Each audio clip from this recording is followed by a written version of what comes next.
Magandang araw po. Ako po si Frank Golian. At ako naman si Isela Fajardo, nagugulat mula sa Ateneo Butangula University para sa KATV. Sa araw-araw po nagpagpasok sa eskwela, hindi pwedeng hindi kumain ang mga estudyante. Nagtanong-tanong po kami kung ano ang mas gusto nila. Yung mura po ba o yung sulit sa servings? Ngayon, aalamin natin kung ano ang mas gusto nilang pagkain sa loob ng campus. Nasa iba't ibang site po ngayon ang ating mga reporters na sina Julius, Adrian at Vince. Heto po at pakinggan natin sila. Magandang hapon po. Ako si Julius Lagman, reporting live dito sa CAF. Tara! Uy.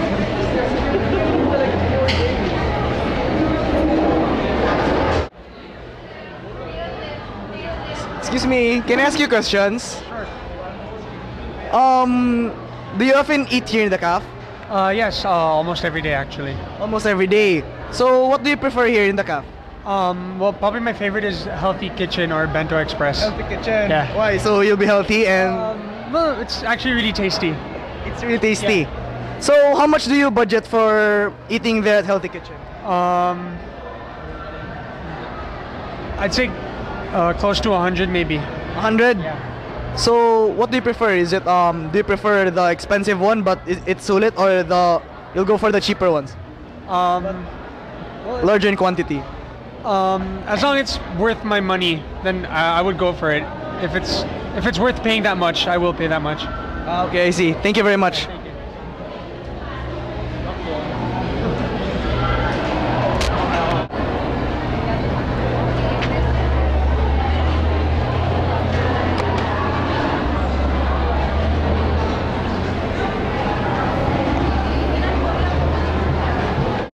Tara, hanap pa tayo ng ibang mga tanungan.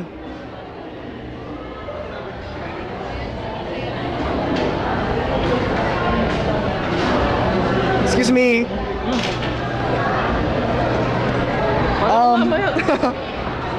Pwede magtanong?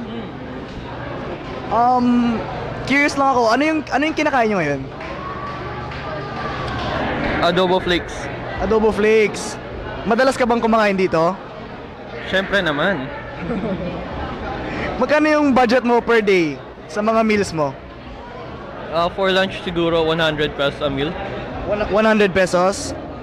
Mas prefer mo ba yung medyo mahal konti tapos sulit, or yung dun ka sa mura? Depende kung gutom ako, pero mas sulit siguro kaysa sa price. So minsan yung yung sulit din na pagkain. So meaning yung quality.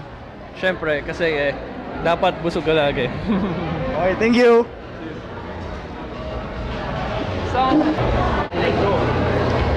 Ako po ulit si Julius Lagman, reporting live dito sa CAF. Punta naman tayo sa Manangs. Pasok, Vince! Ako po si Vince Velasco, reporting mula sa Manangs. Tignan natin ang gusto ng mga tao dito. Ang gusto nila masulit o mura.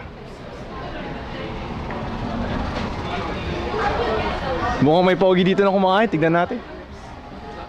Ano sa Ignacio? Anong gusto mong pagkain dito? Masulit o mura? Ako mas gusto ko yung sulit. Kasi pagka sulit, busog ka. Pero pag mura, minsan tinitipid ka nila dun sa quality ng pagkain. Asa ka madalas kumain? Dito sa Manang, sa JSEC o sa CAF? Pinakamadalas yung JSEC, tas sunod na yung Manangs. Last na siguro yung CAF kasi ang daming tao parati. Anong gusto nyo? Tayong lahat. Sulit o mura? Sulit. Mukhang sulit ang gusto nila. Salamat, Pogi. Magtanong naman tayo ng iba.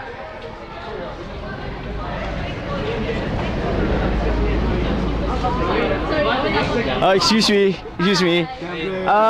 Pag kumakain kayo dito sa school, ano mas gusto nyo? Sulit o mura? Sulit. Mas gusto ko sulit. Bakit? Kasi pag sabi mong sulit, parang madami ka makakain. So, It's worth your money. alam mo budget nyo for one meal para sabihin na mahal siya, sulit siya o mura? Pag 75, mahal na yun.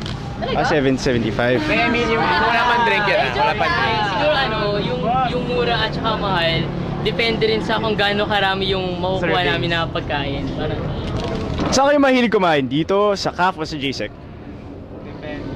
Depende sa araw, yeah. Depends.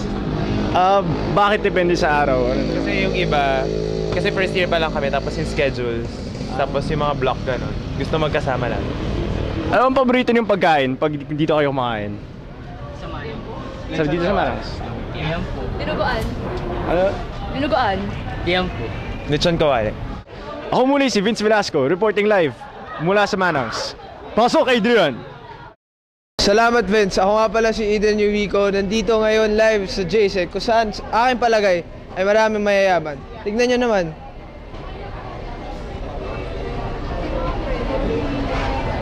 Madaming kotse. Ngayon naman at tayo maghanap ng ating pwedeng tanongin. Tara. Ito. Excuse me sir. Pwede ma-interview ka sandali? Sige. Sige. Anong para sa'yo, anong mas gusto mong pagkain sa JSEC? Sulit ba o mura? Well, depende. Usually yung sulit na lang, yung sulit. Sulit? Pwede naman daan sa kanin yung mura eh. Magkano ba ang iyong budget? Bakit mo nasabing mas gusto mo yung mga sulit? Basta mga... parang bitin naman kung kakain ka tapos bitin eh. Parang kulang. So, dagdag ko na lang yung mga 20 pesos na usually yung gap na within a bitin meal pati yung nakakabusog. Bayaran ko na lang yan. Tara, hanap tayo ba? Excuse me. What's your favorite food in JSEC? Yung wings sa House of Saigon. Paano mo nasabing favorite mo yung wings sa Saigon? Kasi super dami niya, tapos parang swak siya sa budget. So, para sa'yo, okay ang House of Saigon chicken wings kasi sulit at masarap. Yeah, and lahat din ng mga tinitinda nila okay. Ayon sa aking mga na-interview, karamihan ay nagsasabi masarap ang chicken wings ng House of Saigon. Halika, tikman nga natin. Ngayon nandito ako sa House of Saigon. Ngayon tikman natin pagkain nila. Ate, isa lang chicken wings. Nako, chicken wings, sarap. Ang bango. Ate, masasabi mo ba itong chicken wings na to sulit at masarap? Yes, sir. Karamihan ba ito in-order? Yes, sir. Siya yung bestseller namin. Ayon sa House of Saigon, ito talaga ang bestseller. Napakasarap daw nito. Ngayon, titikman ko na talaga.